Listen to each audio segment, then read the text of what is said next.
Hi, Eddie. Thank you for your time.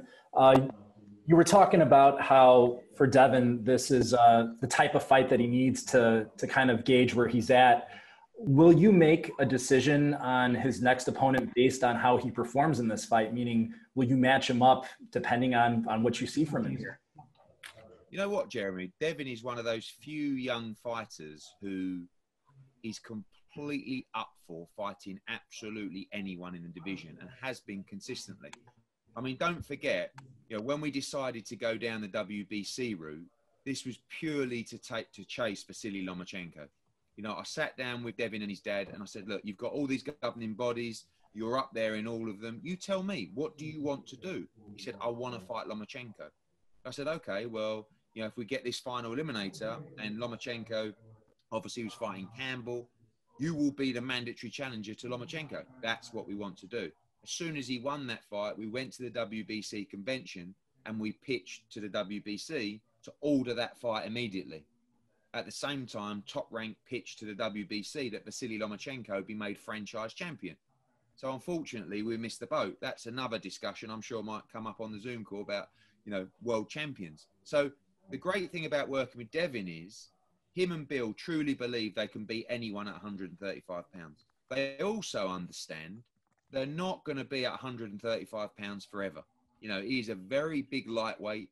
He could move to 140 now, but all of a sudden, all the big fights or majority of the big fights sit at 135 pounds. So I think that any victory would lead to him fighting the likes of Ryan Garcia, Teofimo Lopez, Vasily Lomachenko. Thank you.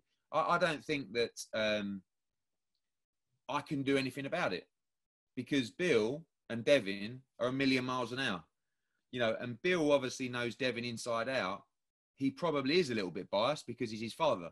But at the same time, I didn't really believe that when Teofimo Lopez beat Richard Commey that he would really fight Vasily Lomachenko.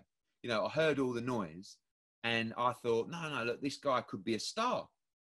Surely he's going to have one defense, two defenses, and then go on and fight Vasily Lomachenko. These young guys are made of different stuff. And Devin is cut from exactly the same cloth as Teofimo and Tank.